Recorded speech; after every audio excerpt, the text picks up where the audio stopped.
wedi ware gynt, ond sydd heddiw yn unig a llwm. Roedd craith i'r glo ar ei dalcen, a chyrn y pwll ar ei law.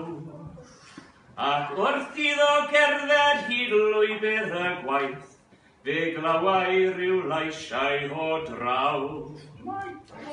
Fe glawai laisiau a glowyr, wrth weithio yn hwllwch y ffas.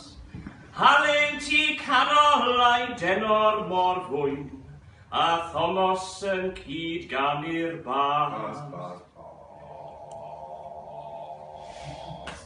Fe gofiau am hwyl yr hyn ddyddiau, pan oedd bywyd y cwmni fri. Fe gofiau y capel a'r llyfrgell yn llawn, lle heddiw does ond ei dri. Ond heno mae Thomas ac Alun yn ei araf yn wedi'r ddau, a does dim ar hôl yn nawr i'r hen wr, ond atgofion a phwll wedi cael.